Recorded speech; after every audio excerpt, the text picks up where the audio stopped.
This is Abnormal Entertainment. I am a real American, fight for the rights of every man. I am a real American, fight for what's right, fight for your life. You're listening to the No Cry Zone, a progressive political podcast on the Abnormal Entertainment Network.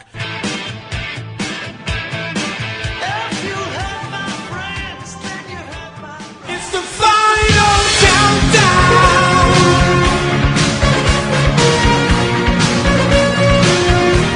The final countdown.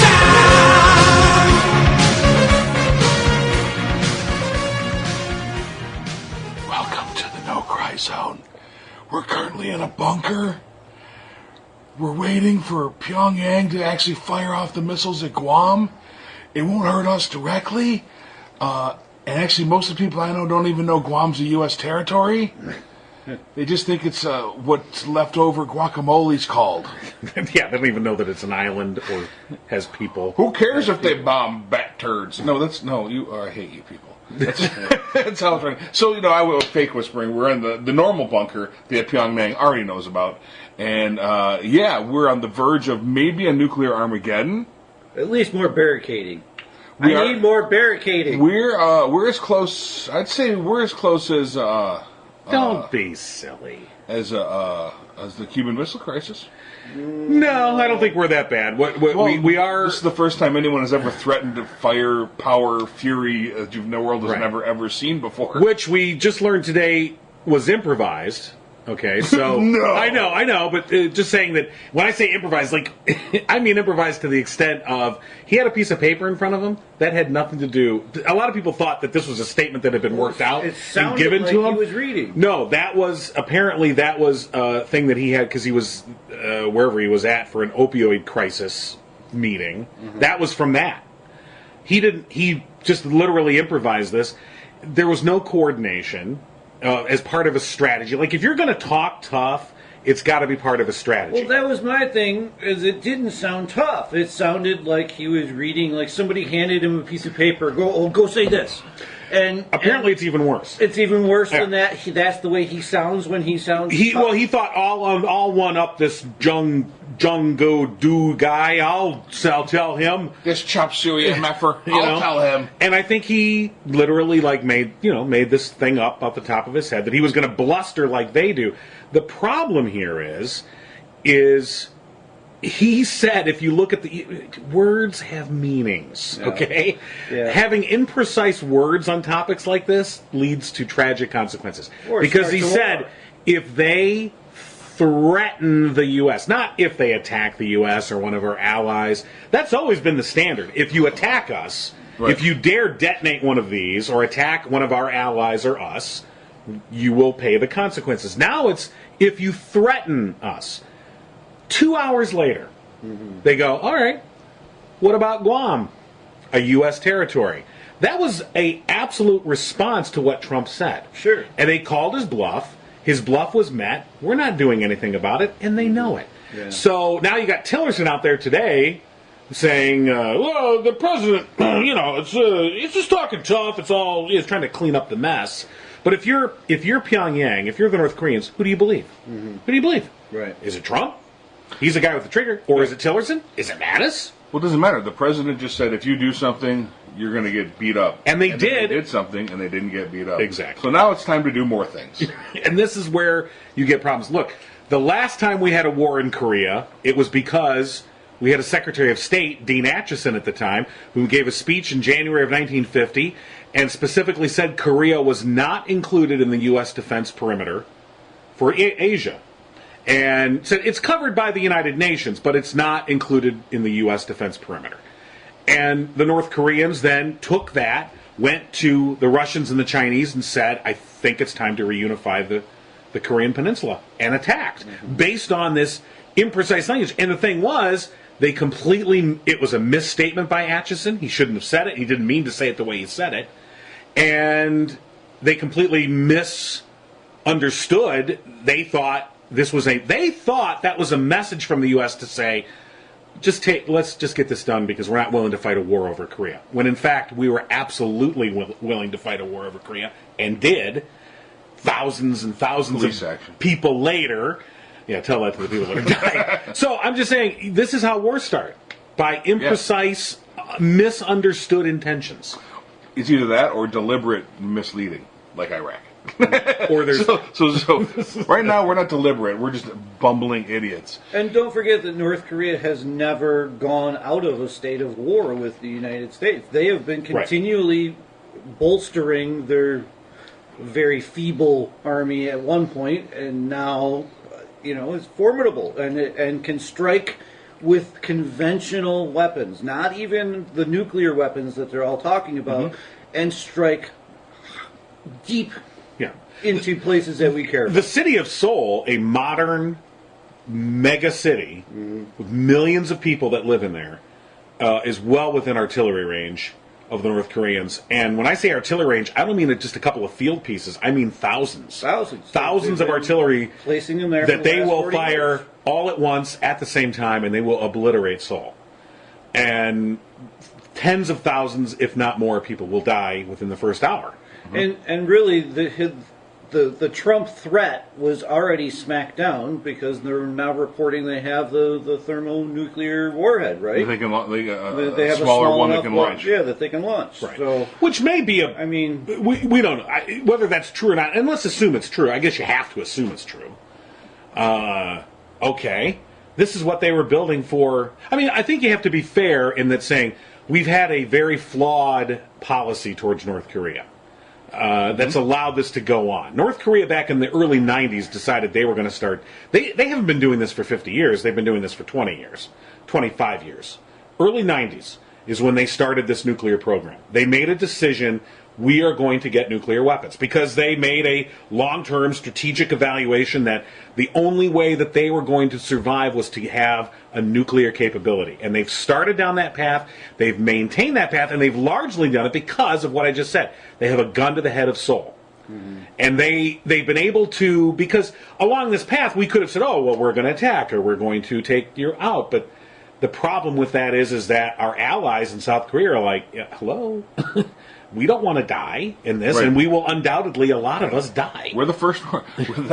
You are South Korea's Operation Human Shield. Right. So even with an imprecise, even with a flawed strategy overall with dealing with North Korea, and I don't even know, there's no clear idea of what would be a good strategy, but we've allowed this program to continue through the years, but it's always been predicated on containing them. Okay, in other words, it's taken 25 years to get to this point, whereas otherwise it might have taken 10.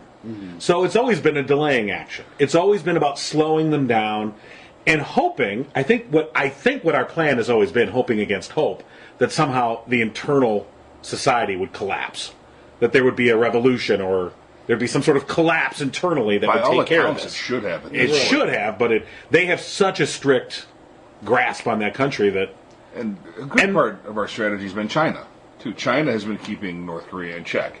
And our recent, bumbling fool in the White House has disrupted our friendship, essentially, with China. And I know that it's a friendship based off of, fiscal means and borrowing money and not seeing eye to eye politically or aesthetically or... like you and me. Yeah. Or even, human rights levels. But it's been one of necessity, mainly because of North Korea. Yeah. Oh, absolutely. And, whoops.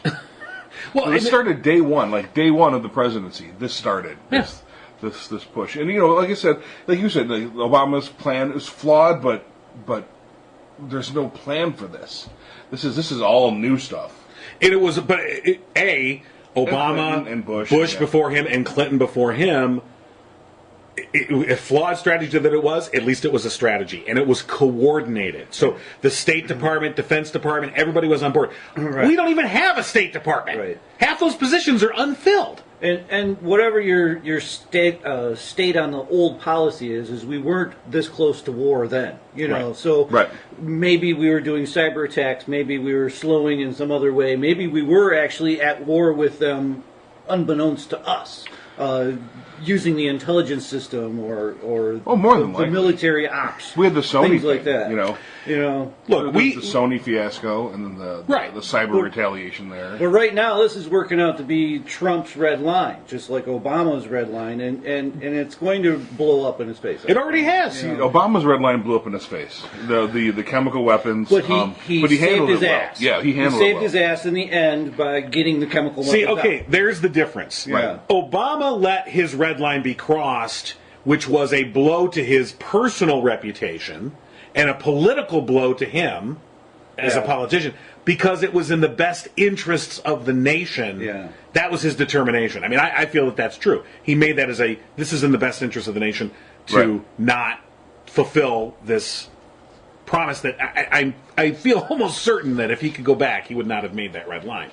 But Trump, whatever red lines, this is all about Trump. Mm-hmm. This is all about his ego. Right. This, you hear the jokes about the man-child or the 6-year-old in church. I mean, I don't know how far off reality that is. This is a childlike intellect that is in charge of our country and has the ability to launch nuclear weapons. And that's his only tool is to threaten. Right. He threatens, but it always seems empty. And even the Congress are unafraid of him at this point. And it's coming to an end. I believe that his power over anyone in Washington is coming to a close. He just dissed Mitch McConnell.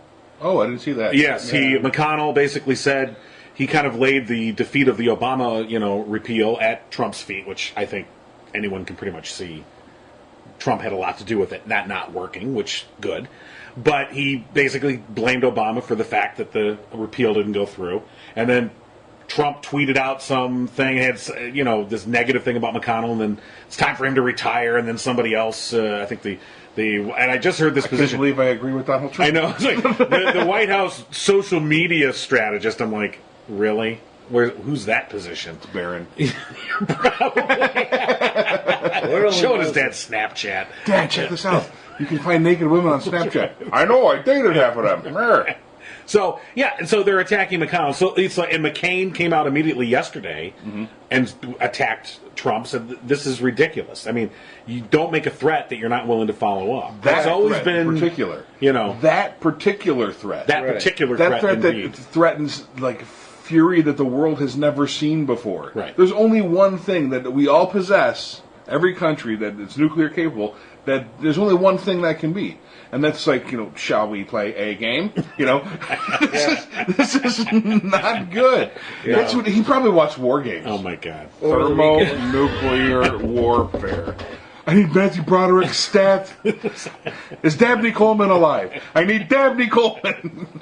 So, oh my God! Okay, I'm going to challenge Kim Jong Un, Il-un, to a chess game that will confuse him. He'll no longer be able to play. Mr. President, I don't think that's going to work. It's going to work. It already worked. It says if I jump all the pawns, I get to king me, right? No, that's checkers. Damn it. This is where we stand. This is it. Well, and the whole reason for North Korea wanting nuclear weapons is so they can bring their country up in status. Well, they're getting that seat at the table now. Now he is talking back to them like they're talking one-on-one. North Korea is about regime survivability. Okay, this is not. They don't give a shit about the people. So's America. This is about. Well, we're heading down that path. But I mean, the North Korean. It's always been about the survivability of the regime. The nuclear weapons is something that they, I think, correctly judged to be an essential part of making sure that no matter what, the regime would always survive. They discarded ideology a long time ago. I mean, officially they're still a communist nation, but they discarded that decades ago. Yeah. They get it. That shit's bullshit.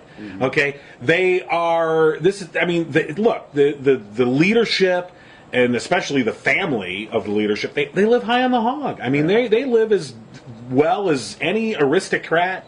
In Europe or anywhere else, or Russian oligarch. I mean, they live well, and they do this through a variety of illegal and legal means. And but it's about them surviving as a regime. So that being the case, they don't want to. They're not they don't want to. They're not an apocalyptic cult. A lot of people call them that. It's no. They don't want a war. Mm-hmm. This isn't about getting into a nuclear exchange with the United States. Hell no. They don't want that because that's the surest way to assure that that they're not going to survive. Hundreds of thousands, if not more, people will die in the meantime. But they know that. They don't care. But they know that. What this is about is making us overreact and driving a wedge between us and our allies. We've always spoken with one voice in that region. Okay? Yeah. You can threaten Japan, you can threaten South Korea, you can threaten Thailand or whatever. We've always spoken as one voice. There will be, and now we're speaking as different voices because if you're Japan or especially if you're South Korea, you have to be going, fuck. Yeah. We're on our own. We are on our own on this shit. Yeah. So this is about driving a wedge between us and our allies and having a divided message and having us overreact. And then this will redound negatively on the United States. And we're going to play this game for them. We're so fucking stupid. Well, not all of us. They chose the right time to step it up. We got this guy now. Right. So they were like, oh, well, just wait. They couldn't pull this off with the Hillary Clinton there. Oh, no. No, and they couldn't pull it off with Obama. They couldn't even pull it off with Bush and Cheney. Right. They had to wait for this particular clown show to show up. And now it's on, because they stepped up the rhetoric the minute he got elected. See, but this is where it gets dangerous, because with they make a judgment that, I don't know, maybe they won't nuke us. This is where mistakes get made. Yeah. They make a false judgment of, well, they're so divided, maybe we can invade or do something like that. I mean, and then and then we're like, oh fuck, no, dummies, and then we nuke them, and then we've got to, and who knows what goes on after that. I mean, if they have missiles now that have the capability, I mean, all it takes is one.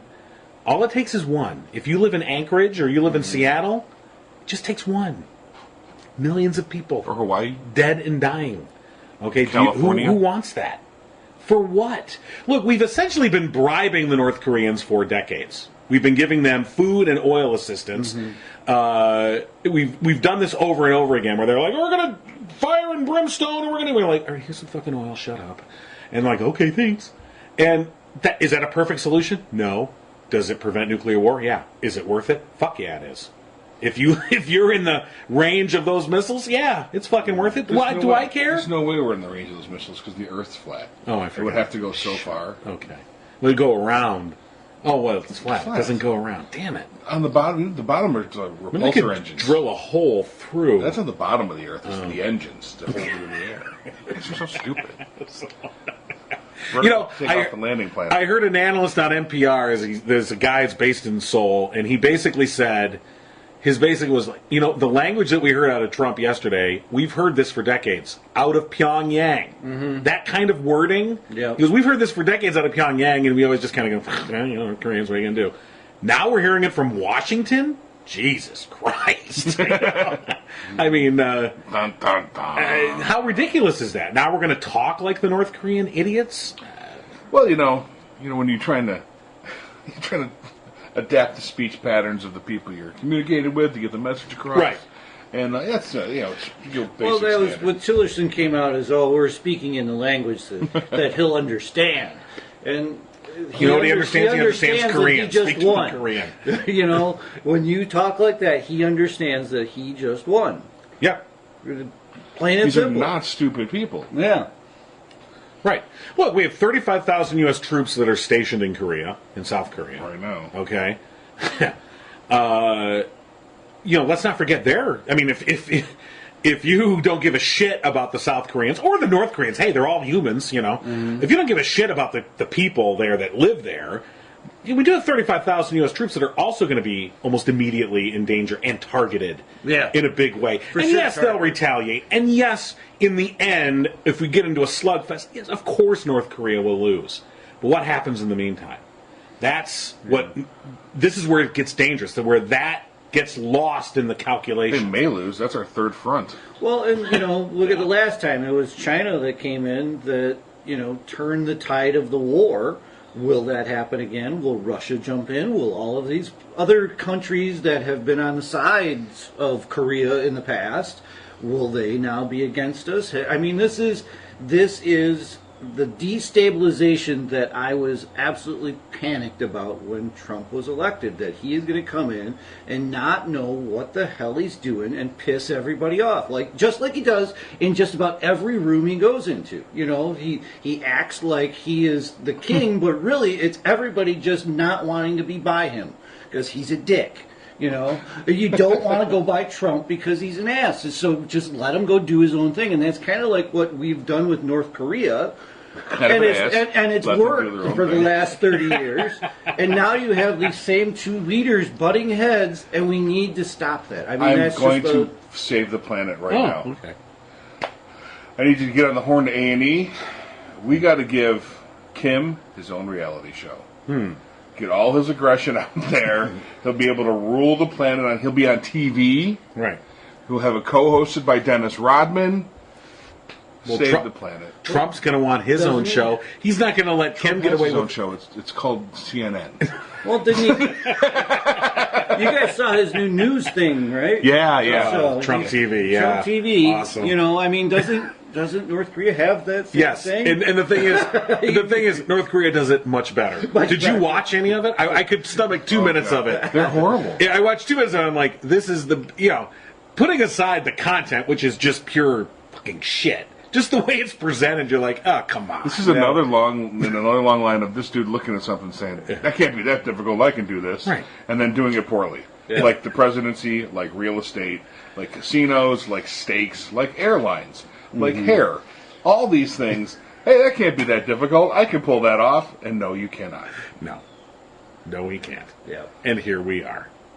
Here we are. So, now, backgrounding to all this, we just learned today that the FBI executed a search warrant at Paul Manafort's home back in July. The Manifold got busted by the feds. And it was the day after he was interviewed by the Senate Intelligence Committee. The next day they go, hit it.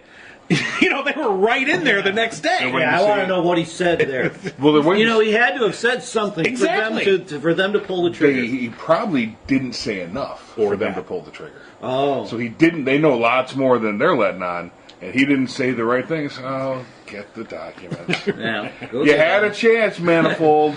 You had a chance. So, how much is that pushing the Korea shit? Well, that was the other thing, is right in the Scaramucci thing was the Senate Judiciary Committee with Bill Browder, guy who single-handedly got the McGinsky, what is it, the McGinsky Act, I believe it is, that was the thing. Yeah. That was the thing that prompted Putin to take away the adoption.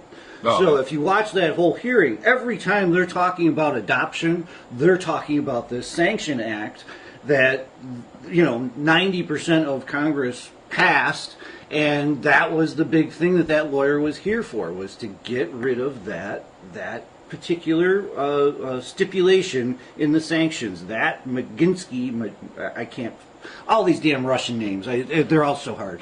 Sound like an Irish-Polish hybrid. Yeah. But that's maybe that's me. But anyway, every time they're talking about that is code for these sanctions, and that's what they're most worried about. Is he has laid it out that he thinks that Putin's got 200 billion around the world, and every time we threaten one little part of it, we don't really realize, but we could be threatening 30 billion of Putin's money. Yeah, because he might have it, stonewall behind this oligarch or this guy or this business or that business. Putin watched every James Bond movie, and he became the perfect Blofeld. He is Blofeld. Fingers all over the world. Right. Wherever Bond goes, Blofeld's got a hand in it. Right. And he knows this time that if he ever does get Bond, he just shoots him in the head. Right. So he's a None of these Blofeld. no slowly dipping mechanisms that slowly dip him into like boiling lead. It just shoots him in the head. We're done. But now he's using his one of his fellow villains, Goldfinger, who Trump is. He's by greed. Odd Job is his lackey, and he's just bumbling through this whole villainy thing, being controlled by Blofeld. Right. Look, Who's bond? We need a bond. we do need a bond. Trump is win. I mean, Putin wins no matter what on this. Oh, yeah. I mean, he wins in the sense of if Trump is just a complete. I'm sorry, I said the word if. What came over me? And then there's you. Trump being a complete disaster, obviously doesn't further his aims that he wants. In other words, getting those sanctions lifted. It's actually rebounded to the other end of it, making sure that they stay in place now. Mm-hmm. So that didn't work. But it's like, okay, if I don't win here, I win on this side then. He's bet on black and red on the roulette wheel. All right, and he's going to win one way or the other. Yeah. Because on the other end, the chaos that we're, enduring right now, this all benefits Russia. It benefits Russia big time. Right. Yeah, and to see the U.S. and its allies start spinning apart. That's to his benefit. But if somehow or another Trump does land on all the spaces for Putin, that's like hitting double zeros for him. He's going to turn this into what he wants, which is a multipolarized world, right, with United States not being one of them. Exactly. Right. And that's what his end goal is. And Russia takes over our role in the world. Yeah. Right, and don't forget, let's not forget that Russia is a nuclear power, okay? And, with just as much destructive force as we have. Right.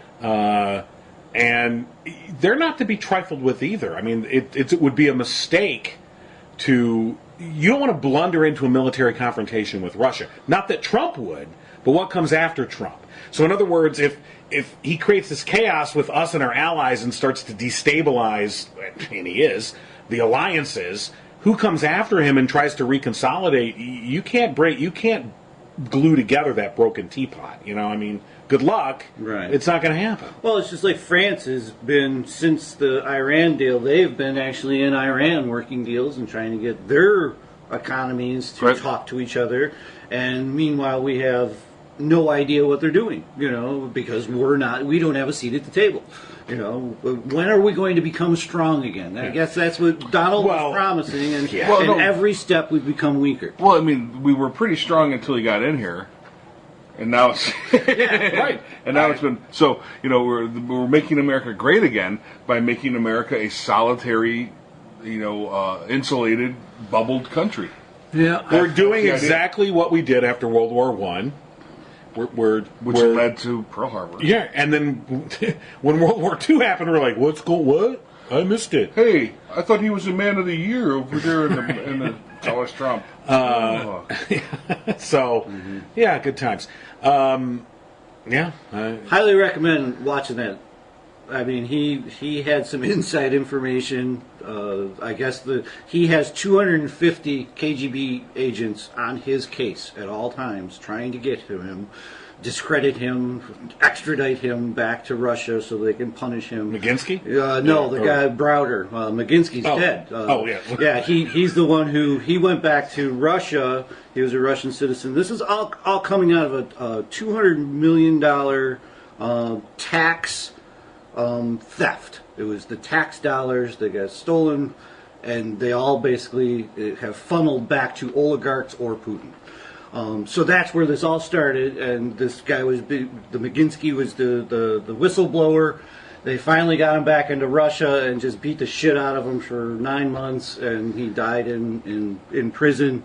And oops. And it was McCain who this Browder came to, and McCain took up the torch to get this bill through the United States to actually get these sanctions imposed, because it's these individual people. When you say that person has sanctions on them, now around the world, they are like a pariah. No bank will touch them. They can't get a loan. They can't do anything with their money. Even if they're super rich already, most likely they're not carrying it around in their front pocket. It's in some institution, and as soon as they become a target to this treasury list from the McGinsky Act, thank you, I think that's those.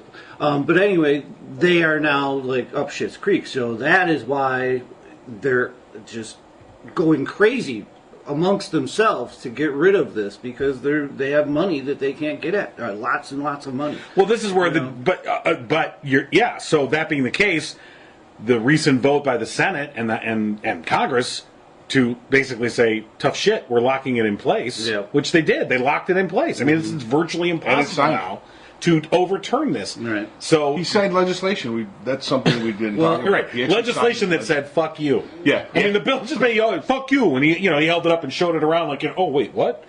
I mean... Well, he came out and said he said it was unconstitutional. It sounded like he was going to even send his own lawyers to look into his constitutionality of a bill that he just signed into law. Right. And he made a signing statement, which is these, presidents have been doing this for a long time of it. I'll sign it, but I'm going to sign the statement that says, except maybe if I don't want to. And, in a lot of cases, that's been like, okay, say what you need to say. Just sign it. And the shit happens, nonetheless. So this is where it gets dangerous, though, because they're not going to get that. I don't see how they're going to get sanctions relief, Russia. So now they're going to be... So if you're Putin, you're going to be like, well, fuck, now what? Yeah. Well, what can I get? What can I do? I mean, either A, I want revenge, okay? Or B, I want something else. Yeah. What can I get? Of equal value. Of equal value. So I lost $30 billion. What are you going to give me for $30 billion? I need something else somewhere this oil contract in the Ukraine, or give them the Ukraine, or or take it. I mean, or look, the hacking that the Russians did has been very successful. They're very good at it, way better than we are, apparently. That's a pretty effective weapon. What else can you do with it? I mean, it doesn't just have to be used on elections. It can be used in a lot of different ways. Right. I mean, if he wants to it doesn't have to be, we're going to shut down all the power plants and create... No, it can just be, you know what? Why don't we destabilize their financial system? Yeah. Right? What if suddenly... what if suddenly all the records in your financial system are gone? Yeah. Have fun. And bye-bye. And think of, ransomware on a large scale. Right. If you went and got Bank of America's and locked them out of their system, hundreds of millions of dollars. And what choice would they have? And then we're put in a position of, well, let's use that example. It's a great example. Yeah. So a major global bank, okay, so Bank of America, they get locked out of all their systems, like worldwide, hundreds of billions of dollars. Yeah. No longer available. All their clients are now locked out from their money. And they say, we want $100 billion to get it back. They'll pay it. Oh, yeah. Yeah, especially if they can do it quietly. Absolutely. And that's how that one would go down. Is it would get proven to them that we have it for just like nanosecond. Here, we're going to shut you down for 10 seconds. If we don't, we'll bring you back up. And then if you don't pay us, and we'll keep it quiet, it's at that quiet stage that the money will be paid. Or however it goes. And then what happens if we as the U.S. know that it is the Russians? What if we can prove? Yeah. That's an act of war. Well, that's what a lot of the talk is about now from the Republican side is what should we do? What should we do? How can we protect ourselves? And it's basically, there are no rules. There are no rules at this point in the game. There's nobody talking about what is fair games. Like people think warfare is all blood and guts, but there are actually rules. I mean, we have people that, throughout time have come up with these treaties and things of Geneva Conventions and, war crimes and things of that nature have been tried and prosecuted and won due to the rules of war. In cyber warfare, we have none of that yet. Right, we none. don't. But and that's why us not reacting strongly to the hacking of the election sets a bad precedent, a really bad one. Because if they did that and we smacked their ass down hard, not war hard, but I mean they got a financial kick in the nuts. They just did. They did, but I mean even to a greater extent than that. Yeah. Well, we reacted pretty harsh to the hacking of Sony. Remember back with the film thing? Wasn't that the Korean? But that was the Korean. Yeah, I'm saying there was a reaction to a cyber attack. Right. And then, the fact that we're not doing it because it helped put a guy in place that you thought you could use. Right. That short-term thinking is biting everyone in the ass right now. Mm-hmm. Well, everyone. When I'm saying react, I don't mean... So sanctions only go so far. the reaction could be also that, look, we aren't without weapons of cyber. We have cyber weapons. Well, that's why I brought up Sony. We shut down North Korea's internet. And that's what I'm saying. Maybe that should have been done to Russia. Maybe you turn off a power plant or two. Maybe we can't. Yeah, I think we can. Well, maybe not now that we've given them access to everything. But look, the U.S. has advanced. Look, don't discount U.S. technology or the advanced ability. What the problem is having a coherent strategy and a leadership understanding when and if you should use these things. There was this Stuxnet virus that we used against the Iranians that slowed down their nuclear ambitions and allowed us to get the agreement that we have in place now. By slowing them down, it brought them to the table. That virus, we created it. Okay, we created it. We let the Israelis, because they had a source in the plant, plug it in, and this thing spun their centrifuges out of control. Mm-hmm. Did it very slowly, and then boom, boom, boom. It destroyed like a whole section of this thing, and it slowed them way down. It put them back by years. When that happened, and it's like too late. What are you going to do about it? We physically destroyed. It wasn't. Everyone thinks that the cyber attacks are they're all digital. No, you can have physical destruction, and we physically destroyed their centrifuges. It brought Iran to the table. So if we do something similar like that to Russia, and do it in a way that's not public, but it's a message to Putin. So in other words, if we attack Putin's mansion, that's all, just your mansion, and we make your generators explode. Okay, the damage is minimal. It's a message. We can do this. And Putin does that. And that's the kind of message he needs to get. That's the kind of guy he is. He's a gangster. Mm-hmm. It's possible if we can do it. They're still right now.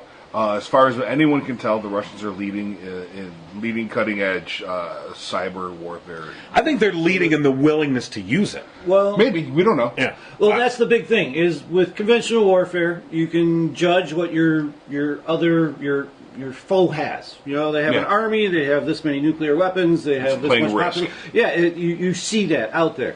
With cyber, not only can it be 250 guys be magnified into looking like it's 30,000 people, but you don't know the capabilities, and you don't know the willingness to use those capabilities. Mm-hmm. You don't know anything about your adversary that you can say for certain. So let's say you went out and you did Putin's mansion and blew up his generator, and Putin went to his guys and said, okay, go shut down the ATMs on the eastern seaboard.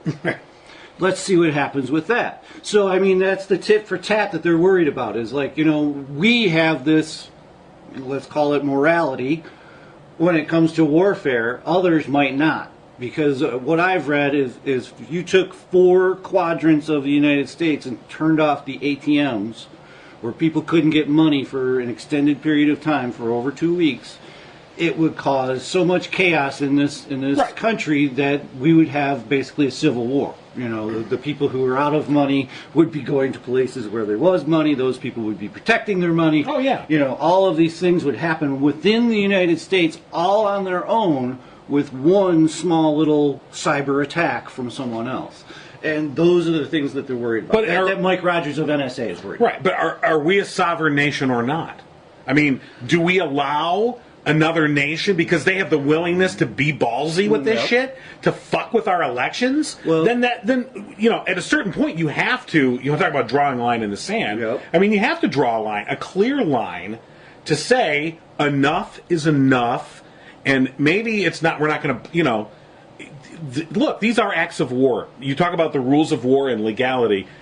These are acts of war. Sure. And it's a willingness to do that. So I'm not advocating war. Believe me, I'm not. But look at how hard it is to prove.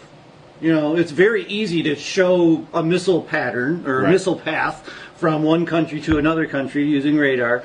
Look at how long it's taken for it to come out that it was Russia that did this hacking. It was months and months. And still, even half of our country doesn't believe it, because we can't come out and say this is how we got those answers because of our sources and methods. So all of it is this big intelligence nightmare of how do we react Do we put conventional weapons on the line when they do something like this? Because we could go put, missiles up on somebody's border and say this was a bad thing. Are you going to stop doing this? Or we could come out and, mess with their mail system. Their mail doesn't go through anymore. So what is the appropriate reaction? Right. I don't know. And that is the hardest question that all of those guys are working through, which is, not an easy one. And No, it's because it's new. It's all new. Yeah. And all the more reason, though, to have a credible adult in charge. Yeah. Which we don't. That actually at a key believes moment. I go even with like Obama and someone who knows how the process works and understands the internet at the very least. Well, it's like radio, Donald. Right, it just goes through the air. It's amazing. It's totally amazing. at least someone that was thoughtful, that would think the problem through, Right. Not just be gut reaction, calling out and isn't brimstone from the air. conflicted financially and otherwise by a hostile power. I mean, that's really what's at the heart of the Russia investigation. Is our president conflicted? In other words, are options that should be on the table off the table because he's conflicted by his connections to Russia? Yeah. That's the whole point of the collusion investigation. Yeah, you don't know. There could be, a clear-cut path that Putin is saying, nope, don't use that. And Trump is stuck with doing it. If we get out of this alive, I would hope that at the very bare minimum, this all probably could have been fucking avoided if there was a law that said you run for president, you release your tax returns. You don't have a choice. You don't have a choice. You don't like to release your tax returns? Don't fucking run for president. It's I think it should be all those offices. I have no problem with that either. I think if you run for office, any federal office, you should have to release your tax returns. I'm for it. You are a public servant. Yeah, public servant at that point. The public deserves to know what you got. I think North Korea is so cruel they'll leave Livingston County alive. I think they're that. Actually, not just Livingston County, the entire United States. You're right. They're just, all of Michigan. Our punishment to you is to leave Donald Trump in charge. Everything is just like normal. No, blow us up. Dear God. I think we have to get used to, in the U.S., we're not prepared at all, publicly or politically, to get used to the fact that more nations are going to have nuclear weapons, and there's nothing we can do about it. I don't want to say nothing, but in the long term, there's not much we can do about it. Well, and if you think about their side of it, is like, well, why do you guys get to, Well, most people in the U.S. only think that the Russia and the U.S. have nukes. Right. Yeah. It's so much more. Great Britain, France, India, Israel, China, Iran soon, Pakistan, India. The club is expanding. It's a big club. So actually, Japan does not have nuclear weapons. They have nuclear power. Their constitution specifically forbids them from having nuclear weapons. But if the point is that countries like Iran or North Korea, they understand, and in a way that we don't want to acknowledge, because we know how true it is. They understand that their path to not being under the thumb of the United States is nuclear weapons. Yeah. If they have nuclear weapons, you get treated differently. Yes. It's just that simple. And to their credit, they're right. They're absolutely right. But what you have to understand is, in order to get that in these countries, is they starve their population in some way or another, which is is not the best way. Or test on their population. Whatever. Something awful countries. Well, they changed the military budget. Just like what Trump is trying to do. Cut everything so that you can bolster your military to create that illusion of power to get you at the negotiating. Well, when you think about, look, no one. By and large, America's not starving. But case in point. Well, it's a good thing this is a podcast and not a video cast. I got a body for radio. Right. So but when you think of the trillions of dollars that have been wasted on nuclear weaponry, nuclear technology for weapons, that we've consistently, we need to upgrade our arsenal, and we spent all this money, and we need to have 10,000, 20,000 nuclear weapons. Really? and we spend all this money. Then you build this infrastructure, then you have to fucking maintain it. And we're not even just talking the missiles themselves. Those are expensive enough. It's all the infrastructure that goes into supporting the missiles. Mm-hmm. You think of the waste. And, Eisenhower said it best. Every dollar that we spend on a missile is a dollar we're not spending on a school, we're not spending on a hospital, we're not spending on a bridge. Liberal bastard. I know, the worst. How much farther would we be as a nation? I mean, you want to talk about being strong. We equate strength with military might. And that's a mistake. You just want thousands of people to lose their jobs. That's all you want. That's all you want right now. You're right. The thousands of people that help run these silos. Well, I was reading one on the Liberal bastard. I'm despicable. I was reading one on those people that change the silos transgender. into living quarters so that when Armageddon comes, they live in the missile silo already, and they're going to come out of the ground and whatever. But anyway, in there they were describing how much money was spent just to keep the old technology that was in those silos viable. Like they were doing things on floppy disks. Right. So they, they had a floppy disk drive there for like 30 years. Somebody's got to give them a new floppy disk every once in a while, and nobody was making them. So they had to go out and hire engineering firms to make a floppy disk drive again. Donald tries to shoot off the missiles. They need a 5 1/4 inch floppy. They send some private out to a Radio Shack that doesn't exist anymore. we can't fire back. All of a sudden they come back with like an Oregon Trail game, and that's all they got. Well, and it's software. You die of dysentery. Ah! It's software. It's file formats. It's all kinds of different things that you wouldn't even realize goes into. But Trump just ordered all this again. That was one of his statements is we've just gone through our arsenal and made it stronger and better. Well, it's at the beginning, really. He did order that, but Obama had ordered that already. But that's, millions and millions of dollars to do the same thing again that we've already done 20 years previous. Update these systems so that it can talk to the new technology. Look, nuclear weapon. I mean, we want to move on, because we want to hear about David's journey down south. But the whole thing about the nuclear weapons, the whole point of nuclear strategy is deterrence. Mm-hmm. It's not to use them. Right. The minute you fire the missile, you fucking have lost. Right. It's all lost. The whole thing is lost. Okay. It's about not firing them. It's about not having to fire them. It's about deterrence. And that means you have to have a single, clear message that says, if you do this, we will fire. And you can't blink. And it's about deterrence. One Ohio-class submarine, frankly, is all we fucking need in this world as a deterrence, okay? It has 20-plus missiles with the MIRVed warheads that can independently impact, 14 targets. You could hit over 100 targets with one of these submarines that can never be found, okay? Once they go deep, they go deep. You can't find these fuckers. They're gone. Good luck. One Ohio-class submarine, frankly, that's all we need for our deterrent capability. And yet we have dozens of those, and we have hundreds of missiles, thousands of missiles, tens of thousands of missiles. Oh, it's just a waste. It's a waste of money and resources and all the rest, and it's dangerous. When you have all these weapons, how long do we expect as a species or a country that we're going to make weapons that we never use? Right. And make many, many more of them and upgrade them, and we're going to invest all this money, but we're never going to use them. It's a fool's errand. It's worked off. We've gotten along for 70 years now, but not much longer. I don't know. You think they're watching Game of Thrones? Does that come on after Fox and Friends?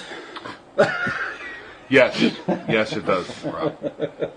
Then Trump is watching it. No, I think he's a Lannister. I don't know. I don't watch Game of Thrones. You're a loser. I'm sorry.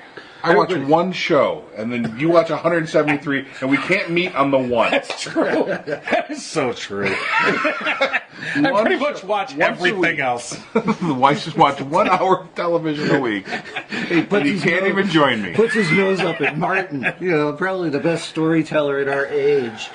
No, I can't watch that. Oh, Martin. Oh, I thought you were talking about Martin Lawrence. The show back second best storyteller of our age. All right, so tell us your story. Oh, gosh. I met real live, like hardcore Trump supporters. Oh my God. Are you okay? I am. I'm fine. Eastern Kentucky. I was there in Pikeville for a Comic-Con. And I was staying with a friend who was not a Trump supporter, but local.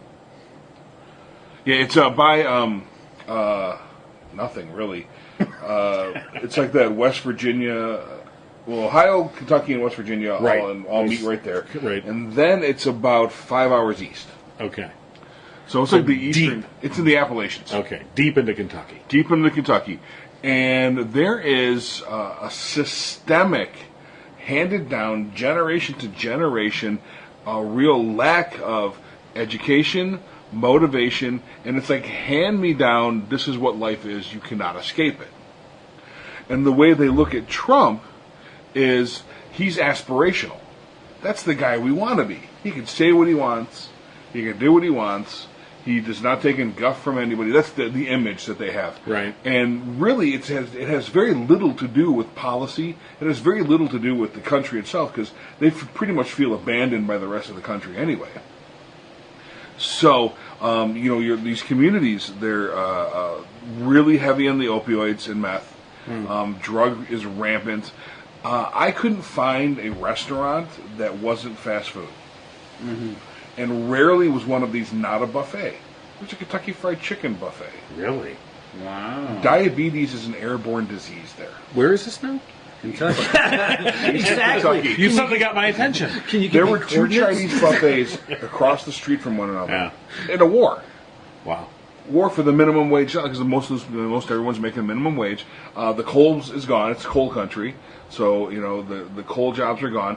The idea behind the coal jobs is that they were pretty sure that Trump couldn't bring them back, but there was hope.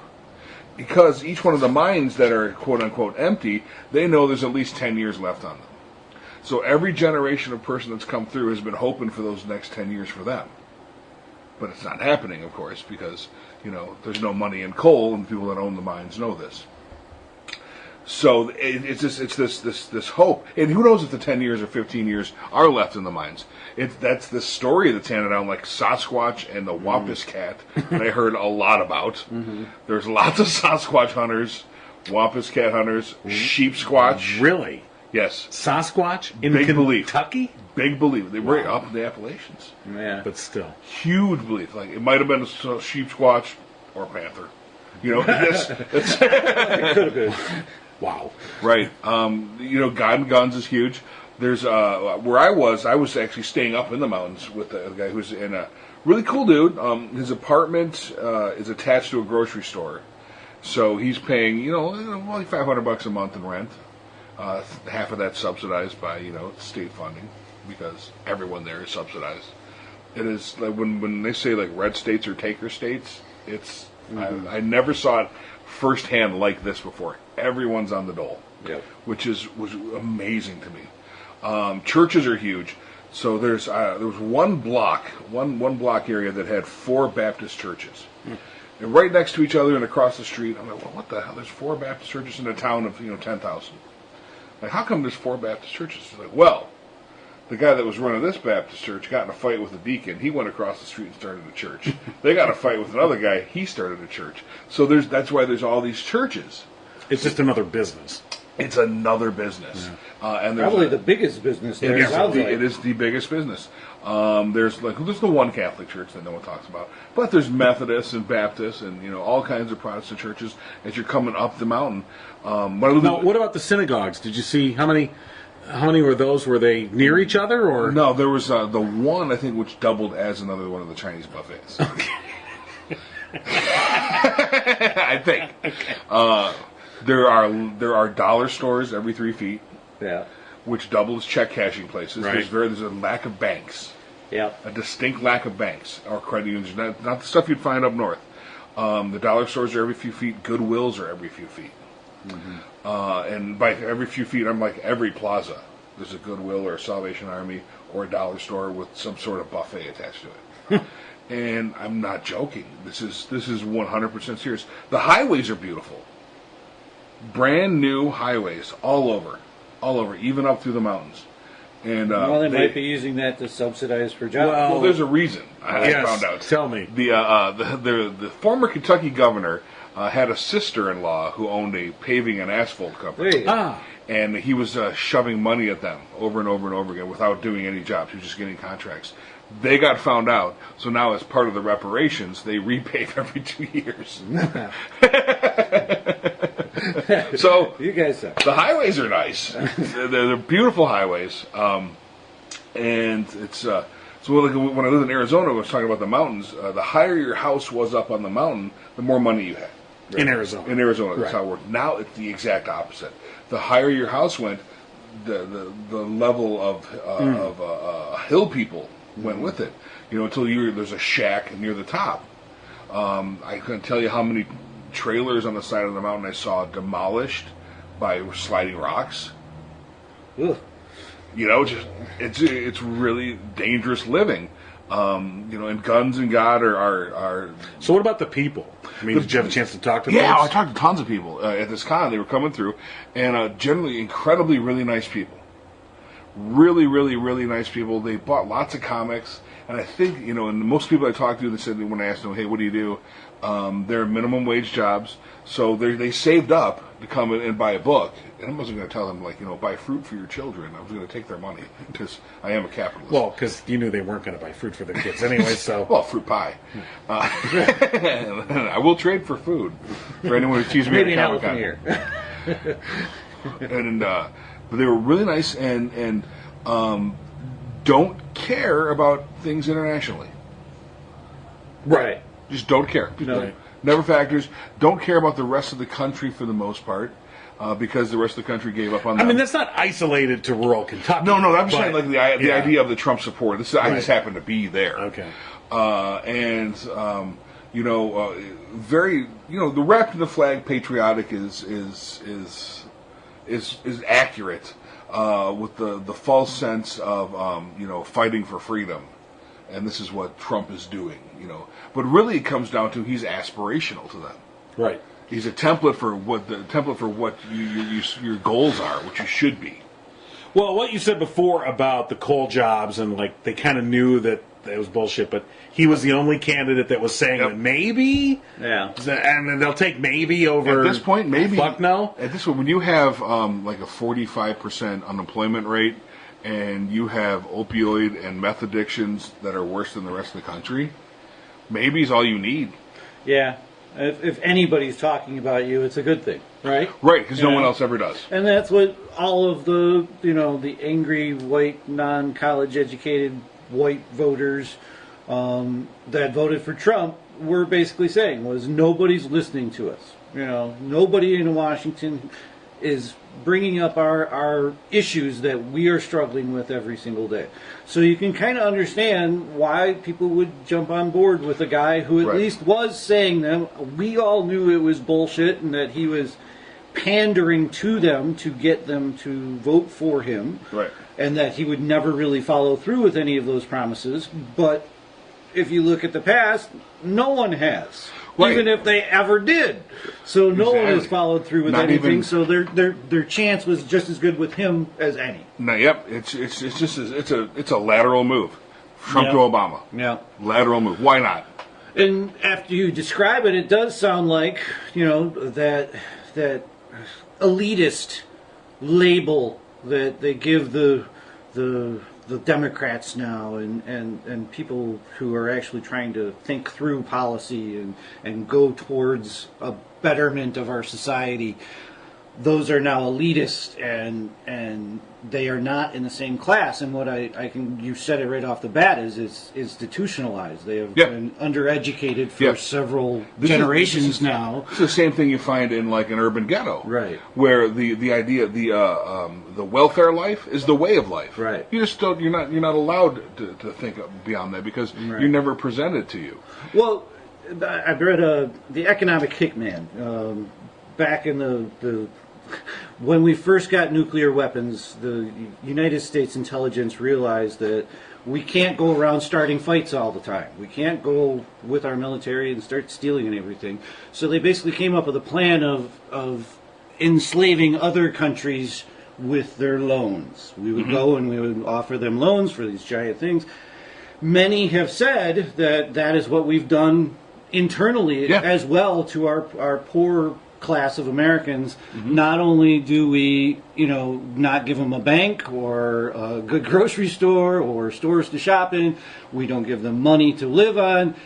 And here's your government stipend so that you can repeat the process over and over and over again. How could we don't even give them water? Right. And that's a shame. And so remember I wasn't even here then, but Jennifer Granholm had that community college plan, right, where anyone who wanted to can go to community college, tuition free. Almost everyone would qualify, and so few people took her up on that. They had that they just about the program. Well, and she also had a Republican legislature that was hamstringing her at every turn. But yes, right. But the idea was, what's that going to do for me? Even if I did do that, it's not going to work for me because I'm this guy. I'm here. Yeah. So I'm in Eastern Kentucky. This is where I live. This is all we're allowed to be. And that's the depressing part because that's the sentiment. Try and you go to school and learn something new. Why? Yeah, it's all going to be the same. Yeah. I'll come out of that with an associate's degree in robotics, and there's no robotics jobs where I live. Where am I going? I can't move. This is where I'm from. That whole idea. And that I think is a whole nother show that we could talk about how to improve Medicaid, or not Medicaid, but welfare in general, as to give people help instead of money. But first we got to change minds. Yeah, that's the hard part. You can give as much welfare as you want, but if you can't get across the concept that this isn't all there is, right? You can't force ambition, and you can't force people to see beyond their current situation, right? And that's really hard. That's what we're seeing there. So right now, through the years, the people that are living in Pikeville and other places right around there have seen the communities drop off. They've seen the addicts start to come out. Sure. They're you're shaking your little medicine bottle as the mating call, and addicted women come out of the woodwork. Yeah. And it's not bars. It's not generally alcohol. It's pills. Yeah. It's pills and meth. Right. And this is a story very familiar if you ever read Hillbilly Elegy by J.D. Vance. Yes. He tells a story that's very similar to this. This sounds, like I said, very similar to his story, is talking about how it's easy for us to not demonize but sort of marginalize the people that are in these because, you voted for Trump, so fuck you. Right. I don't care about you anymore. But when you read Hillbilly Elegy or have a personal experience like you did where you see how this is ingrained, how it's institutionalized, and you almost like, why would you expect a different outcome? Right. And the notion, like, when we're calling, Trump supporters all racists and things, yes and no. I mean, to vote for him, you have to overlook the overt racism. But from these people's perspective, they're a lateral move. Yeah. From Obama to Trump. Either someone's going to screw us, and at least this guy's saying the right thing. So even if he doesn't, what's going to happen to us? Nothing. Right. It's going to be the same. And, I was actually just having a conversation yesterday about Gatlinburg, Tennessee area. We spent a week down there, and I had the same overall outlook on it as wonderful people. And that's why I just sometimes can't turn off the switch on the Trump voter. Is these are wonderful people. I would love to live in Gatlinburg, Tennessee area. That's a great place. Those people were warm, and I watched many niceties from human to human throughout my week. Great place to live, but there are some problems there with institutionalized racism. They've had that for, many generations coming through. And that is what America is made of. And we can't just turn them off. We have to understand what their plight is and try to create a government that is good for them as well. Well, but having said what I just said and acknowledge what you just said, I would say, look, I'm willing to meet them halfway. Yes. They got to meet me. Right. Okay? We can meet in the middle. But I'll move if you move. But if I'm not, Sounds like North Korea, South Korea. Which, look, when you take a look at me moving, that's quite a lot. Yeah. Right? But you're stuck. The problem you have in this scenario is you have an open mind and you can see possibilities. Right. That's not happening on the other side. No, it's not, and that's the problem, because this is so to what take what you what's just going to happen? Yeah. Well, nothing's going to change for me, and that's all they're thinking. And you have options, Right. as well. You know, But so politically speaking, so to kind of bring this all around, this is the debate right now, and within the Democratic Party. I mean, after the 2016 election, what's the lesson to be learned? Do we court these voters? Do we, or because this is the divide between the Bernie Bros and the Elizabeth Warren wing of the party, if you will, of. Do you court those people? And boy, we really need to start taking their interests into perspective, because they've really been marginalized and we've really not taken them into perspective. Or do you go the other way and say, no, we need to, that is a dying ideology, let it die. Yeah. We need to instead entrench our liberal ideology and say, like, for instance, not be afraid to say single payer. Single payer. Stop being afraid of it. Campaign on it. Make it happen. I don't know. I'm just using that as that's like which way do you go? I think that this has to start. It's a process, and we have to have the same. We have to have the reverse Southern strategy That Nixon had. And that's planting people, willing people to go into these. It has to be like missionaries. Seriously, it has to be to go in and really tell people that there's things that are good. This is possible, and invest in community. So we saw Detroit fall apart, right? Detroit has fallen apart, but there's a few brave companies that have decided to step into Detroit and invest a little bit.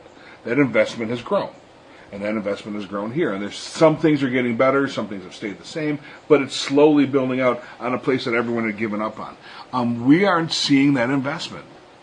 That investment it's going to have to come from private investment. But if their own leadership isn't going to do, look, like you said, these are the red states are taker states. Yep. They get a lot of money, but if their leadership makes sure that money is funneled in a way to keep them in power, not to better people, then so what do you do? I mean, what do you do? Send in your sleeper cells. You say you have to have missionaries. Yeah. This is like converting Zimbabwe to Catholicism. Right. So how do we convert them? There has to be a willing group of people to go there and actively, We move in and then we invite them over and let them watch Netflix with us. Yes.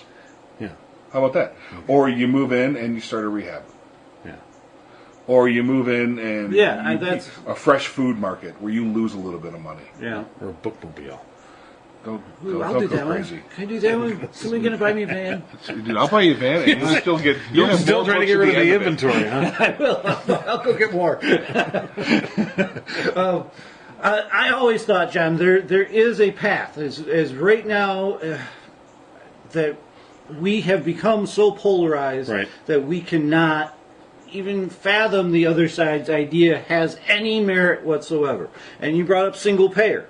Single payer has merit in certain areas of healthcare, and in others it has problems. And the people on the left, especially the Bernie Bros, they want to discount those problems. Just like Obamacare. Obamacare had some great benefits, but it also has some problems for people trying to make money. All of these things need both sides of the coin to put in their arguments. I really wholeheartedly believe that the left is not 100% correct, and the right is almost never correct. But that's what they say opposite to us. All I'm asking, I think the data-driven arguments are the ones that should win, not.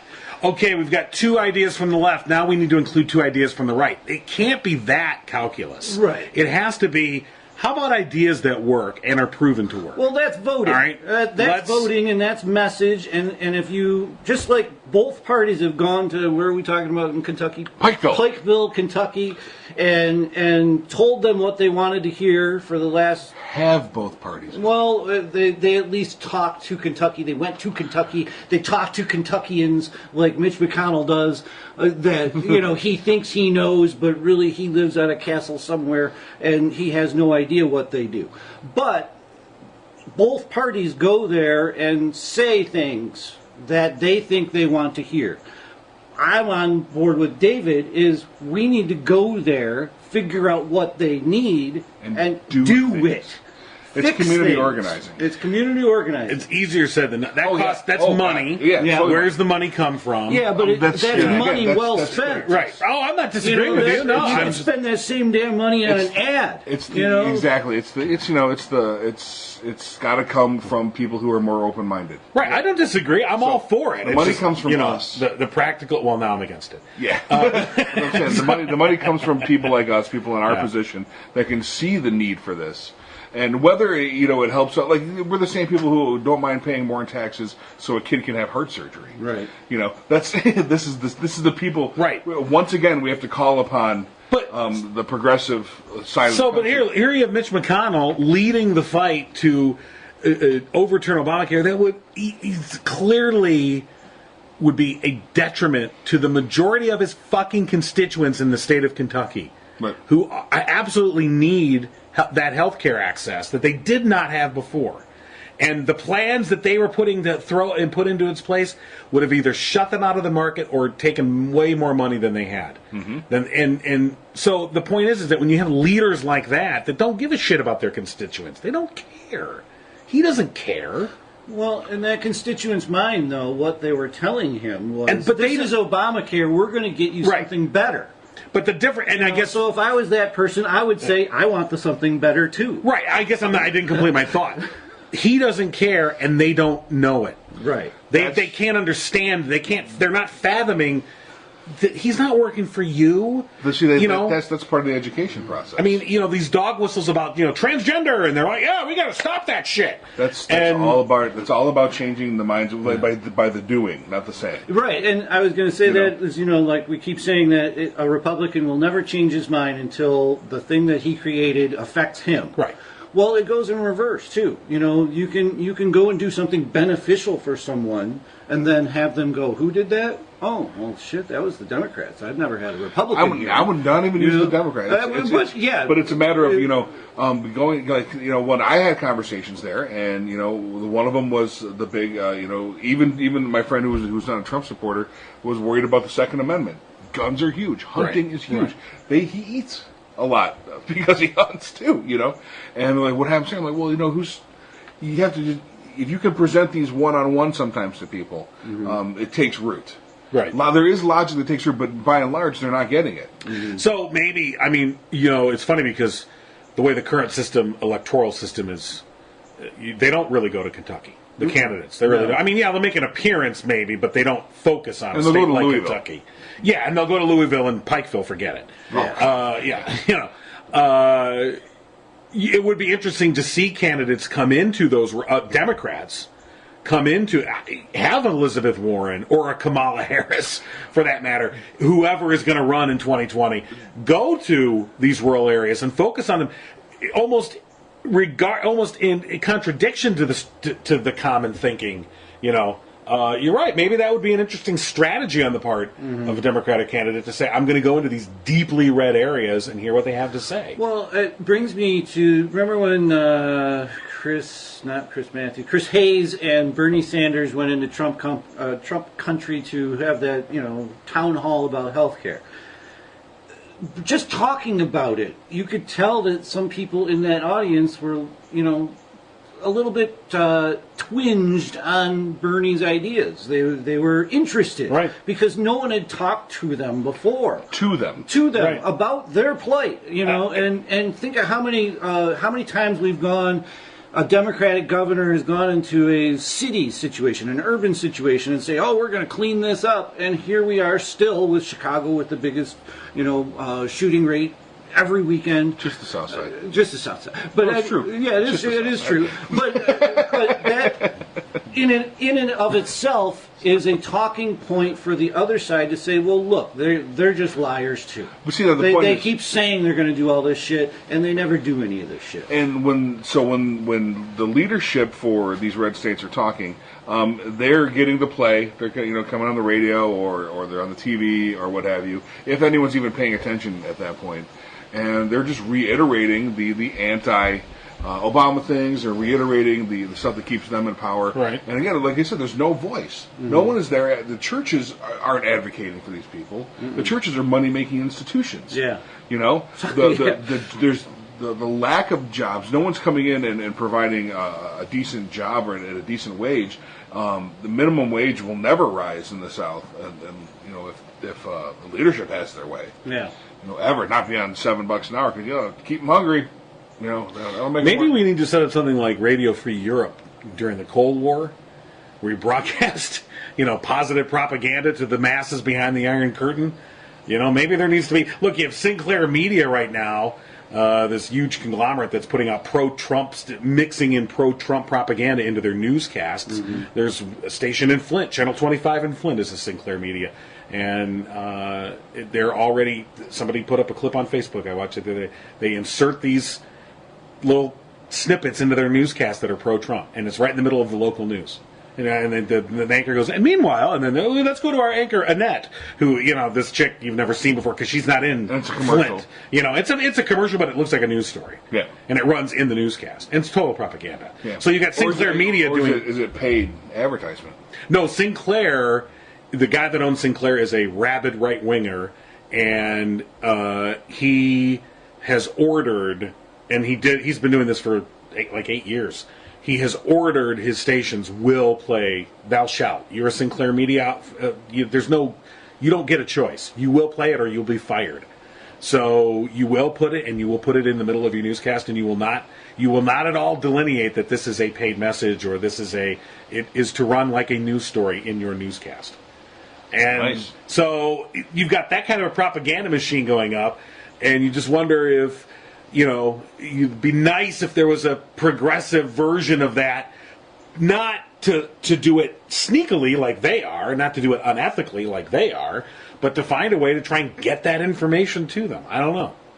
That in a way that they would be, or at least maybe you print it on the side of the KFC box. That's not a bad. It's true.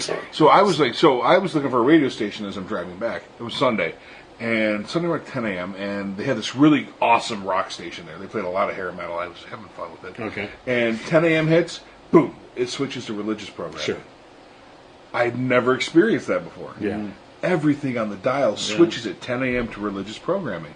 And it's all, bolstering the right-wing sort of rhetoric stuff. And you're right. There needs to be another voice. It has to be an accessible voice. How do you get it in there? I don't know. You said that you spend some money and you maybe start a radio station. And you do religious programming at 10 a.m. on Sunday. But maybe you swing it to the side a little bit. You swing a little left.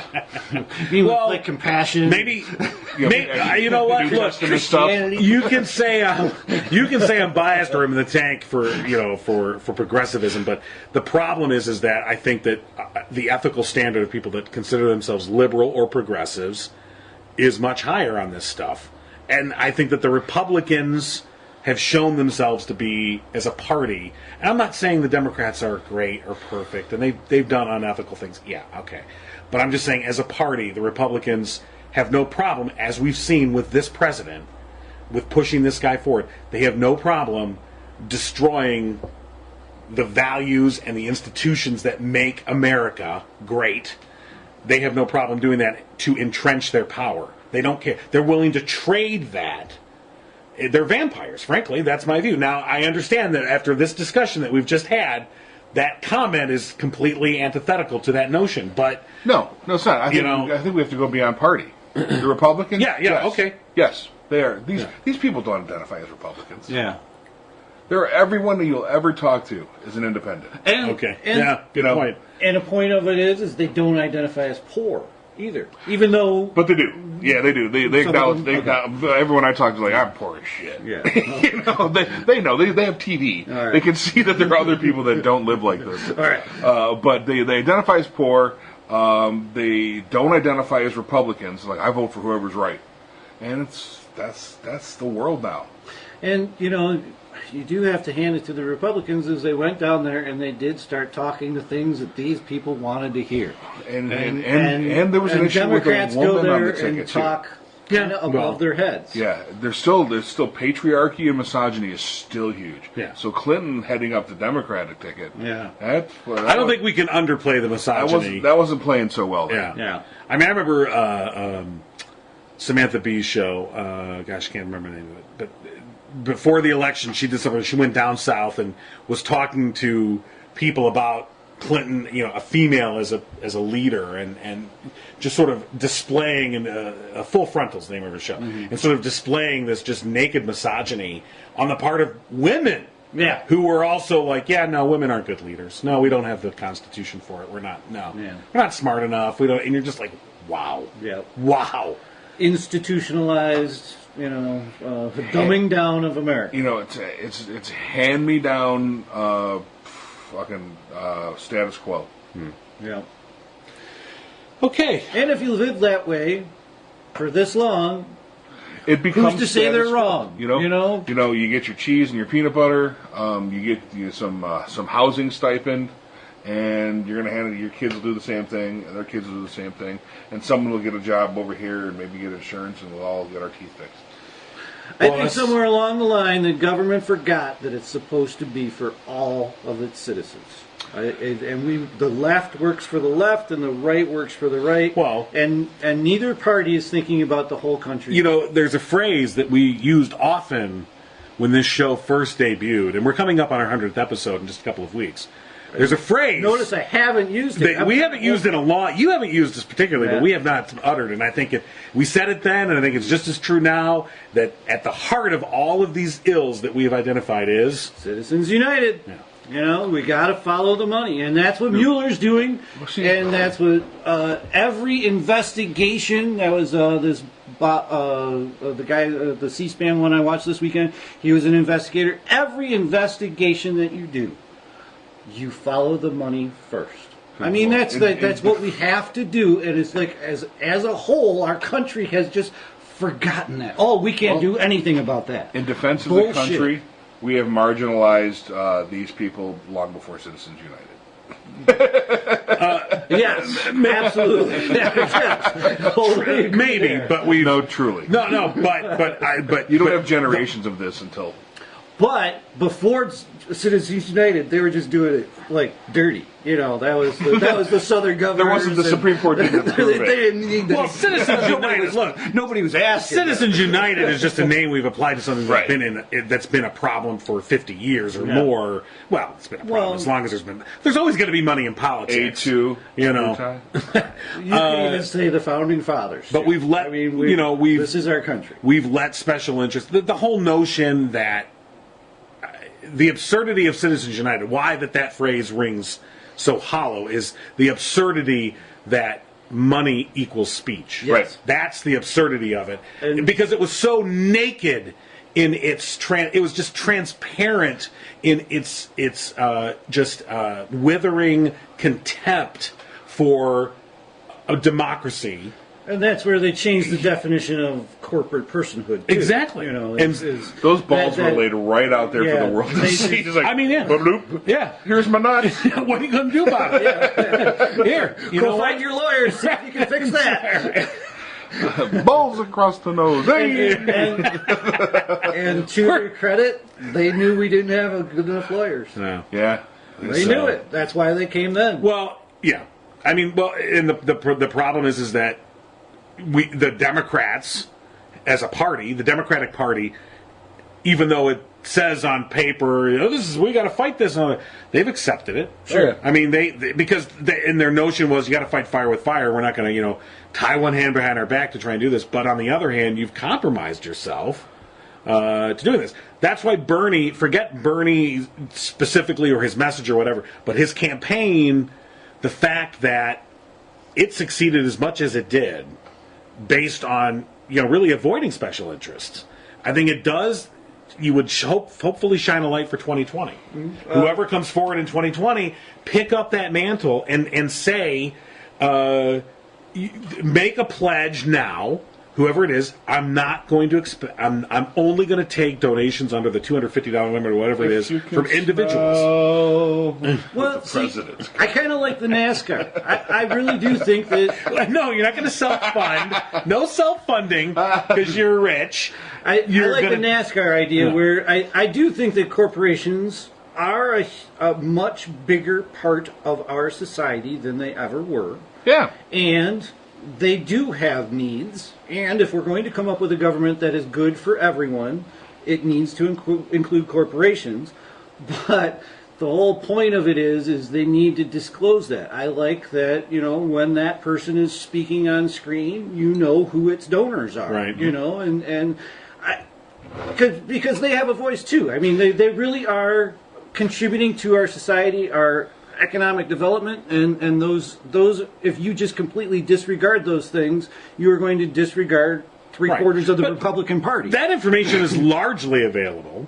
I mean, a lot of it's dark, but in terms of campaign donations and who funds who, you can get that. There's websites out there. It's just people aren't interested in looking that up. You're right. You have to. You're literally. But who's going to do that? Yeah, but who's going to put that on the screen? Yeah, Trump's message is readily available too, but he still puts it on the evening news. Because it has to be blasted at you for people to understand. That's where he's a genius. Yeah. In his idiot savanthood, he's wrapped up his message in entertainment. Yeah. That's what we got to do. If you smell what I'm cooking, President Rock. President Rock. I'd rather have President Howard Stern. That's an interesting notion. You think about that. Well, who would be the progressive?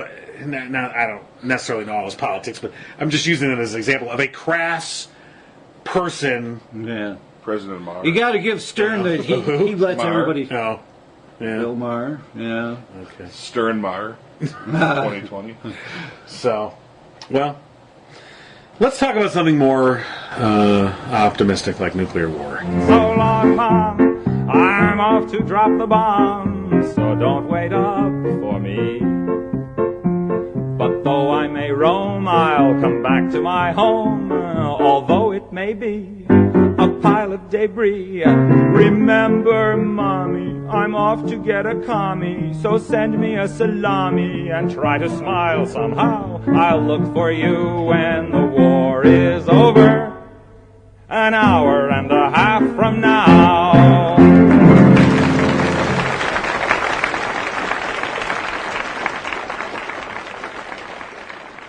Subscribe to the No Cry Zone on iTunes and Stitcher and at abnormalentertainment.com/No Cry Zone. Find the No Cry Zone on Facebook and tweet at No Cry Zone. Email nocryzonepodcast@gmail.com. And for more podcasts, comics, books, movies, and more, head to abnormalentertainment.com. You've been listening to the Abnormal Entertainment Network.